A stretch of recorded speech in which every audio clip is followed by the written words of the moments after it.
So here's a cool little job that just came in. This is a Schrade. Looks almost like, you know, like a miniature buck knife 110. It was a client of mine. He has carried this for years with him. And just recently, this has been popping out. So he wanted to know if I could fix that. So we're going to try and peen this pin right here a little bit. And he just basically wanted it kind of cleaned up and sharpened. And you could tell from all the little marks on it, he has been carrying this for a long time in his pocket. So we're going to clean it all up, give it a little sharpen. I want to give you a real idea of how tiny this is. This may be the smallest knife that I've ever sharpened. The blade here is,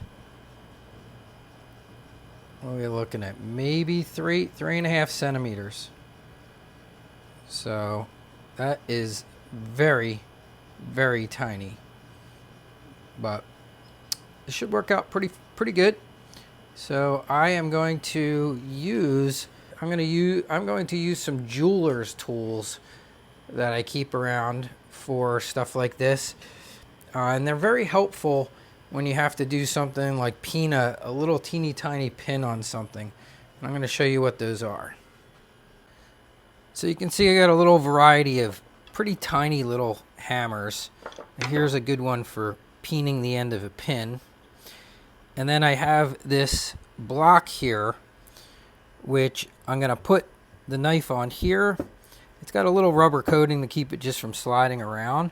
And that is what I'm going to peen this on. And I typically like to do this on the floor because I like to use the cement for my backing to make sure that I'm getting a nice solid hit through, whether it be a little pin like that or whatever it is that I'm working on. All right, so I'm gonna get just set up here and kind of show you what I'm gonna do here. Tapping right on that pin and try not to smack my fingers too much.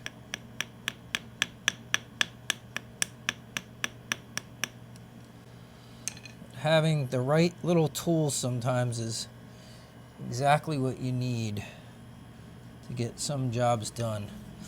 You can see that pin just starting to spread out. Yeah, and that looks pretty good. I'm not going to go too crazy on it.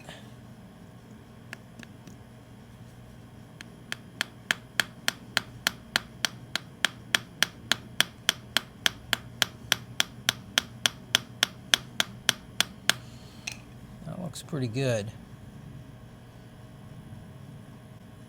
So hopefully you guys can see that, but yeah, it's now we got a nice little spread out there. This side looks good, it's not worn. I think we're good. So I'm going to leave that at that. And that part of the repair is done. I will show you what I do to sharpen it and get it ready. So inside here is a little rusty and dirty. I might either get in there with a radial disc, a single one, just so that it can get in there all by itself. And I'm also considering maybe throwing it in the sonic cleaner. Probably not a bad idea. A little while in the sonic cleaner.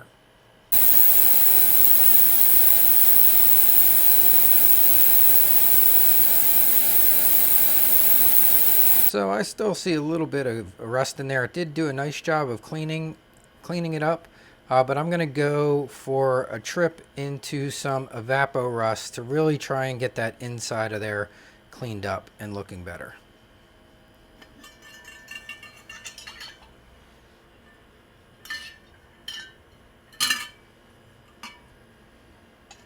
So we'll come back in about 10-15 minutes. Okay, so we are out of the Evapo Rust and we went back into the sonic cleaner one more time, and now it's looking a lot better. There's still a tiny little spot there, but I'm going to get in there with a single fan dental abrasive, and I'll show you that in a second and why I like to use a single one for that kind of stuff, because it fits really well inside there. So let me show you that next, and then we will do the sharpening and be finished with this knife. So one of my favorite ways to clean the inside of pocket knives especially if there's been a little rust in there that needs to come out, is to use the dental abrasives.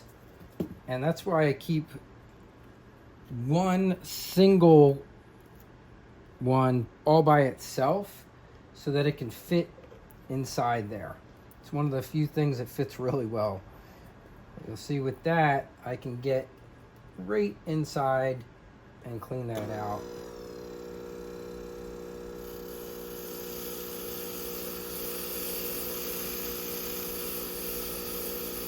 And these 3-inch ones are just long enough. I'm not sure if you can see that, but it already polished up that inside really, really well.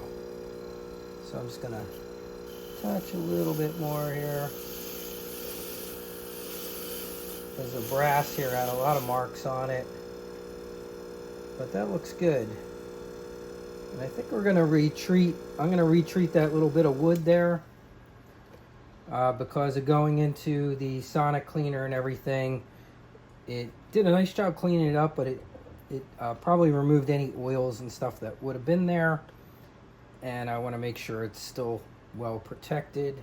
So now I'm just going to do just a little polishing here.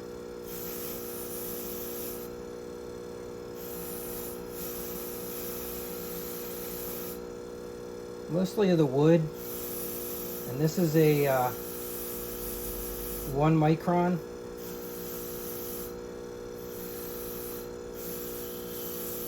Dental abrasive for approximately in the range of about 14,000 grit. If you're a grit person, but you'll see how nice it'll do. A beautiful job of just polishing this wood back up. Look how nice that looks. There's a tiny little split here, and I noticed this pin right here is sticking out a tiny bit. I might see if I can tap that a little.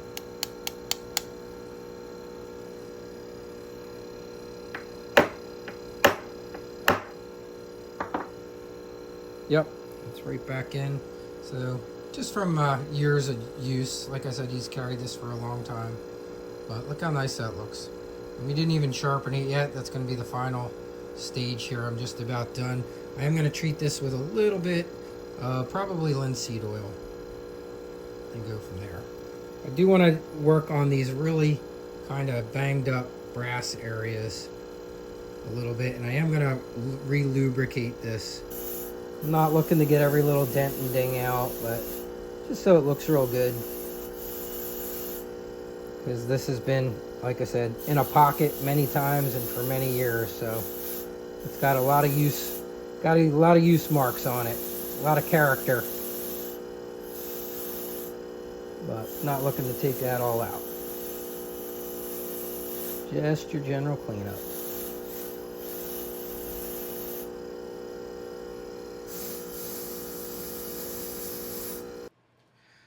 Okay, so I wanted to show you guys this. This is a small knife jig that I built for my Tormeks a few years ago. Until recently, this particular clamp was very difficult to find. I think it's mostly because of the war in Russia and Ukraine, because I'm pretty sure that's where this product came from. But recently, it has been available again, and I will put a link to that in there. Now, you're going to have to build your own type of connector for it. I made this myself here, and this is just a what do they call these? It's a drill stop collar there that I put on there. But basically, this, in my opinion, is far better for small knives like this. And I have done even the I did remember I have done something smaller than this. I've done the little knife inside of Boy Scout knives. That's like the small knife inside there is actually smaller than this. And I've done plenty of those. But this jig that I built for here, and this jig was made for the Work Sharp Precision Sharpener. Not the new one. It was originally made for the very first one that they came out, the one that was mostly plastic. as a different option for the clamp. And that's where I got it. I will put a link into Gritomatic. Like I said, though, keep in mind, I built this. I'll try and find this part for you. This part I made on my own lathe. So I milled this piece out with this little narrowed handle here on the end. But that wouldn't be too hard to do unless, you don't have a mill. But I'm sure there's other little handles or things out there you could find. I might have some of these available. I'll have to take a look through my stuff and see what I got in there. But I am happy to say that this clamp here is definitely available again. So after some close examination, I did notice that this really could benefit from a little bit of reprofiling. So I'm going to start on this 250 grit diamond wheel from Tormek. This is my Tormek Black 50th Anniversary Edition. And I made a video a few years ago about my least favorite jig. And every once in a while, someone will criticize me on it, tell me that I was using it wrong, that I had it reversed. But I've tried it every way imaginable, and that is the Tormek small knife jig. And I don't like it. And this is one reason why, because the Tormek small knife jig, I just don't find it works great on especially really small knives like this. And I called it the Frankenstein because basically you have to put a jig inside of a jig to get it to work. So you're taking your regular Tormek jig and attaching it to the Tormek small knife jig, which clamps onto the handle. And I have never liked it. And so that's it. So I built my own. And I just think this is, I don't understand why they just don't make a small jig like this. It has never mattered to me because once I built my own, as you can see, I've used this. This has plenty of use on it, as you can see. This has always worked great for me. And that angle looks good. So I'm just going to raise up my water trough here. Make sure everything's locked in.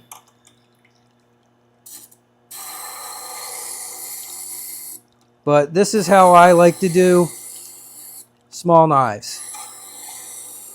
I don't like to use the jig that goes into another jig.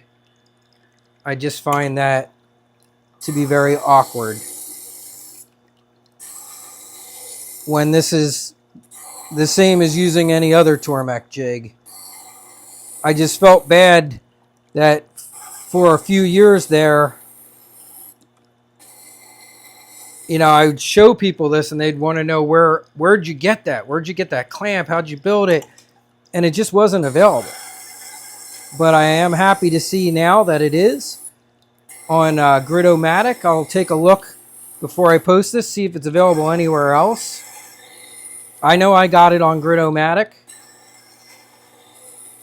And I've been very happy with it ever since.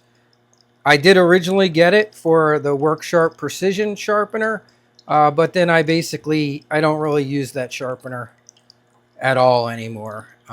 It was one I kind of tested out, reviewed. It was actually the very first thing I think I ever did on YouTube for sharpening was to show some easy ways to get better precision and to make that sharpener work better for you.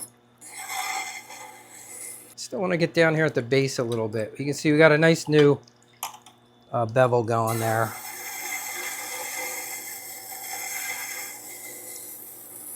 Yeah, perfect. All right.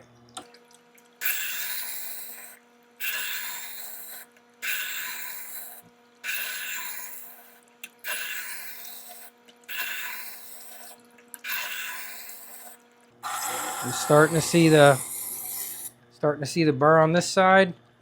Yep, I feel it. And that looks good. Let me see if you guys can see this. I'm going to try and zoom in a little. See how nice that looks? I mean, this jig just works fantastic. All right, so Now I just shut my Tormek off. The nice thing about having two, I just move my angle guide over to the other side onto my other machine.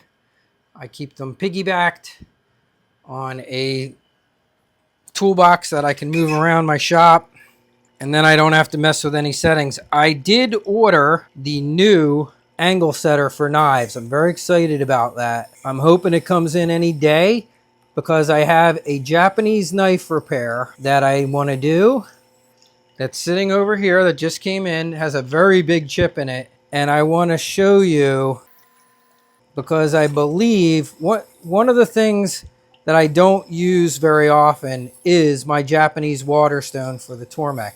I actually have a third machine that I keep in my house, and the Japanese waterstone is on that. I originally, way back in the day, I wanted to use that as a 3-step process and use that for honing, but because that size stone shrinks and gets smaller and smaller and smaller, I was going to have to set the angle every time for that, where these are always exactly the same angle because they don't change size. But now, because of that particular new angle setter, I should be able to very easily set my Japanese waterstone to match the diamond stones, no matter how much it changes size as it gets smaller and smaller. So I should be able to very easily and quickly go from one to the other, which I'm hoping will breathe some use into my Japanese waterstone, which gets probably the least amount of use in my shop of all the things that I spent a significant amount of money on. Because that stone, I don't know what it's currently at, but it was a good 400, I think 450 or so back when I got it. Yeah, that looks real good. I'm gonna do a few more strokes on this side. It looks great. Let's see how nice that looks.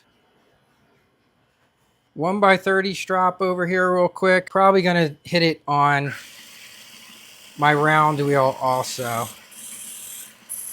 Feels really good. Yeah, that's cutting nice. All right, I feel safe taking this out of its jig. Just a couple passes on my round wheel. This has typically around 1 micron grit diamond spray that I mix myself on here.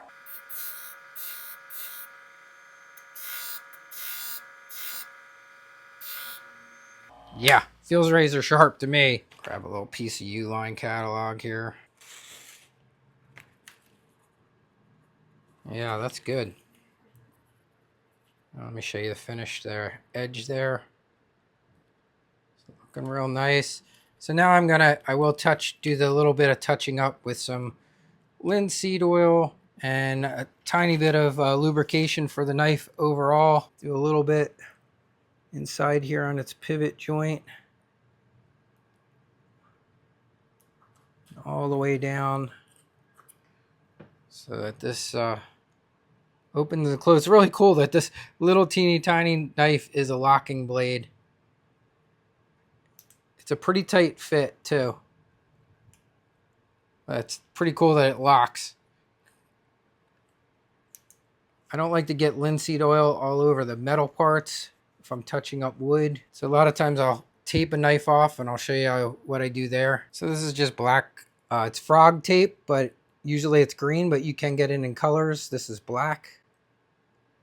And I just tape right along that brass area where I don't want the oil going beyond and getting on the blade or getting it sticky. So that looks pretty good. Okay, so now all I'm gonna do is just treat this wood handle. And by putting the tape on there, I don't have to worry about it going too far. I actually grabbed the Danish oil, which is polymerized linseed oil. Just dries a little faster. Well, we're gonna get that on there. Let that sit for a few minutes. Doesn't take long at all. That is one nice thing about Danish oil. You only have to leave it on for about 5 minutes and then wipe it off and let it dry.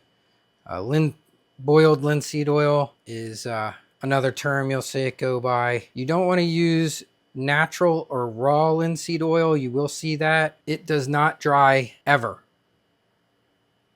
Okay, so make sure if you're going to use linseed oil, you want either what's called polymerized or boiled linseed oil so that it dries on you. Because if you use raw linseed oil, you'll be like, why is this always wet? Why is this not drying? So I'm just going to let that dry for a few minutes and then I will wipe that off.